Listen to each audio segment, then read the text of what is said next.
औज़ु बिल्लाहि मिनश शैतानिर रजीम बिस्मिल्लाहिर रहमानिर रहीम नाहमदु सल्ली अला रसूलिल करीम अम्मा बाद।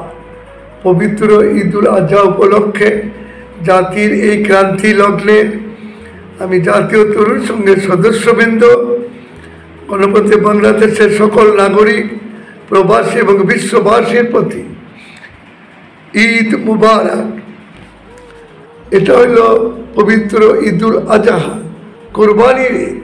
শুধু পশু কোরবানি নয়, পশু কোরবানি হচ্ছে প্রতীক। আমাদের কোরবানি করতে হবে মিথ্যাচারকে, অত্যাচারকে, অন্যায়কে, অবিচারকে, বেকারত্বকে, অশিক্ষা কুশিক্ষাকে।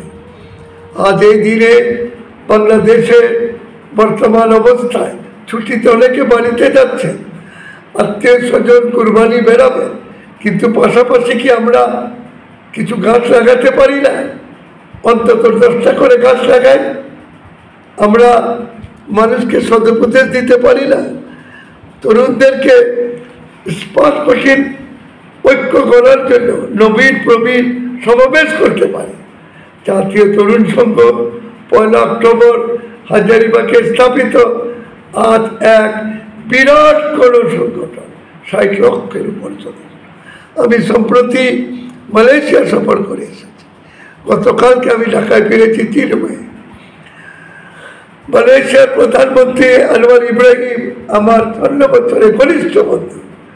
মালাক্কার চিফ মিনিস্টার আলী রুস্তম আমার 50 বছরের ঘনিষ্ঠ বন্ধু। আমরা একই সঙ্গে বিশ্ব যুবক সংস্থায় কাজ করেছি। বর্তমানে DMTI মালয় ইসলামিক ওয়ার্ল্ড অর্গানাইজেশনে উনি প্রেসিডেন্ট, আমি বাংলাদেশের চেয়ারম্যান। আমি সেই দেশে উপপ্রধানমন্ত্রী ডক্টর এবং সেই দেশের চিফ মিনিস্টার মালাক্কার এবং গভর্নর এদের সঙ্গে দেখা করেছি। শহীদ প্রেসিডেন্ট জিয়াউর রহমানের কুয়ালালামপুরে বিরাট অনুষ্ঠান আমি প্রধান অতিথি ছিলাম। সিঙ্গাপুর এবং মালয়েশিয়া প্রত্যেক শহরে সবার সহযোগিতার জন্য অসংখ্য ধন্যবাদ। আপনাদের কাছে আমি আবেদন করছি, এই যে মালয়েশিয়ার 13 লক্ষ সহ সকল অবৈধ বাংলাদেশ তথা অন্যান্য দেশের নাগরিকদের বৈধতা দেওয়ার জন্য আমি সরকারের প্রতি আহ্বান জানাচ্ছি। বাংলাদেশে কিছুটা বন্যা দিয়েছে, যার যার এলাকায় পারেন সহযোগিতা করেন, জাতীয় তরুণ সংঘকে সহযোগিতা করেন। প্রবাসী ভাইরা সবার কাছে আবেদন, বিশেষ করে প্রধান উপদেষ্টা ডক্টর ইউনূস, যিনি আমার 44 ঘনিষ্ঠ বন্ধু, সকল দলে সকল ভালো লোককে একত্রিত করে একটি সরকার গঠন।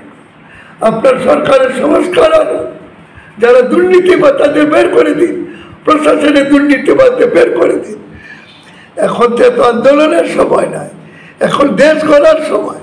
যার যার এলাকায় আমরা মসজিদ, পাঠাগার, এতিমখানা, স্কুল এগুলি করে তুলি, ক্লিনিক করে তুলি। এ ব্যাপারে আপনারা আমার সঙ্গেও যোগাযোগ করতে পারেন। আমি আবার ইউরোপ এবং আমেরিকা সফরে যাচ্ছি। এর আগে বাংলাদেশের বিভিন্ন জেলায় আবার যাব। জাতীয় তরুণ সংঘের নবীন যারা, তারা প্রবীণদের অনুসরণ করুন। সকল রাজনৈতিক দলকে বলবো, আপনারা রাজনীতিটা করুন কল্যাণ ভিত্তিক, পলিটিক্স থ্রু সোশ্যাল ওয়ার্ক। পরস্পর অসাধারণ করবেন না, শিষ্টাচার বজায় রাখুন, মারামারি করবেন না। ওই রাজনীতি চাই না, ক্ষমতায় থাকাকালে লুটপাট, দুর্নীতি, আর বিরোধী দলে থাকাকালে ভাঙচুর আর মারামারি, এগুলি আমরা চাই না।